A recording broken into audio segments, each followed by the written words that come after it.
My father was very ill. He was battling renal failure for 4 years. He had a quintuple bypass. He was very, very, very depressed. I don't know how it is when you're actually undergoing dialysis. Maybe Tita Baby also shared with you. They get really,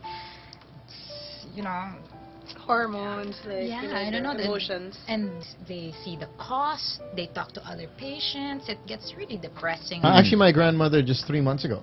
Oh, okay. Then maybe we can talk later, right? Actually, she already passed away. Oh, I'm sorry. I'm so sorry to hear that. Yeah, but I mean, I'm sure you have a little bit of inkling of how depressing it was, because you're strapped to a machine for 4 years, for 4 hours, 3 times a week, basically. What happened to my father was that he wanted to die. He didn't want anything. He didn't want the quintuple bypass. He didn't want the transplant, and he didn't want to get well. When you're an alpha male, you're the father, padre de familia. You don't want to be a burden to your family. Yeah. And that's the image he wanted to leave to us. But then I'm the little girl, I'm the baby girl. Spoiled little girl can always pull one over daddy. And so I told dad, do this, please do the kidney, the bypass. Yeah. 3 months later, I was talking to him, and we were jokingly having merienda with another friend of mine, Pinky Tobiano. And we were joking, and because it was about 3 weeks into his birthday. And he said, I joked, Dad, what do you want for your birthday? 3 weeks. He said, well, nothing really, maybe a kidney. I mean, so nonchalant. He said it so casually. And so I looked at my friend Pinky and I said, oh my God, how do you find a kidney in 3 weeks, right? So I don't know Dr. Ona. I didn't know Secretary Ona back then, but I did know enough and research enough that he was the best. And of course, when it's your family at stake, you don't go anywhere else but the best. We basically, tried every possible means, because we had no connections, and there's no such thing when you're talking about this. I mean, when there's 12,000 people in a list, you're at the bottom of the list, regardless of how much power you have in terms of, when I met Secretary Oni the first time, the first thing I wanted to say was like, how much? Tell me. Like, the evil thoughts are coming into your mind. Like, cut me through the line. How can I be at the top of the list? Yeah, but the first thing he said was, I'm sorry, it doesn't work that way. So all the more I was embarrassed, right? You have to go through the normal procedure. Like, he endorsed us to the Human Organ Preservation Effort, which is the organization that controls the procurement of organs. Okay. And we were at the bottom of the list, 3 weeks onto my dad's birthday. And by some, I don't know, stroke of miracle, I kept on trying, following up, to the point you'd said, encimado na to the girl. I mean, I really... If there's a liver, give it to me. It's kidney. My father's was kidney. Oh, trust me, once you send the ensaymada, you mean business. Right? I've sent ensaymadas. Yeah, I mean, and I had to make it different every now and then, right? Okay, but that didn't work. So I almost lost hope. 2 days before my dad's birthday, which was Feb 7, Feb 5, we got a call from Hope saying that because of the rare match my dad possessed with a potential brain-dead donor, and when I mean brain-dead, there is absolutely no chance for life. I mean, you're as good as proclaimed dead.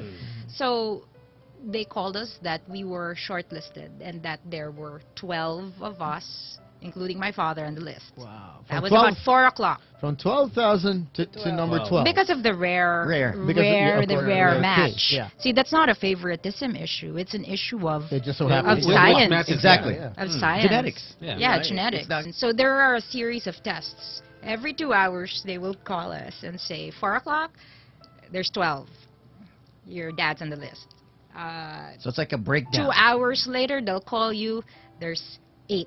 And your dad's still in the list. They'll call you at... It's like actually auditioning for this radio station. That's exactly what happened to us. Kind of like going through a tournament. It's like American Idol. But this is life. But this is life. I mean, it's different when it's life. And at about 10 o'clock, they called us and said, come in.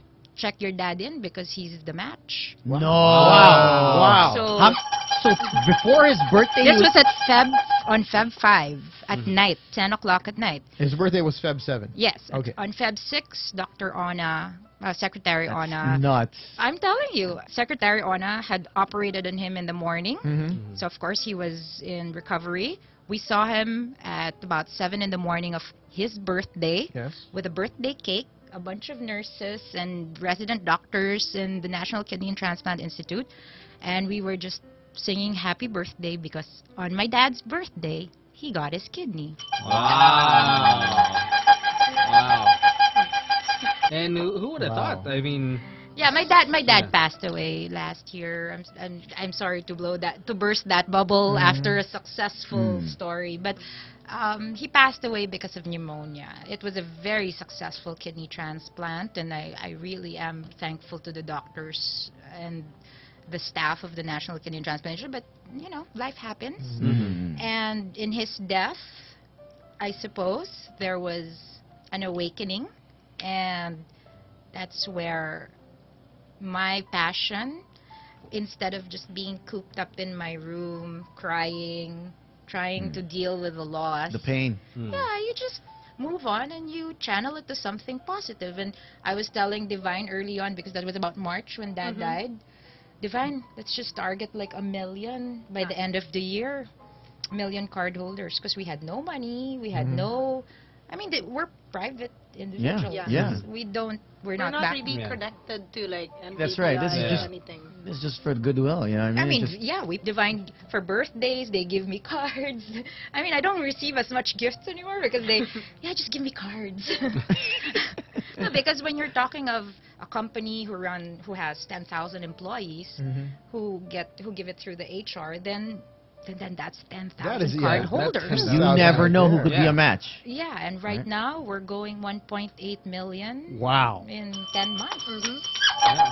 That's strong. And it's also because people of influence or people who are admired, like Victor here, were very kind to. We're very kind to the support. The kids are going wild outside. The kids. Actually, you know, it wasn't hard. It wasn't hard. It wasn't hard because we got like so much support from everybody.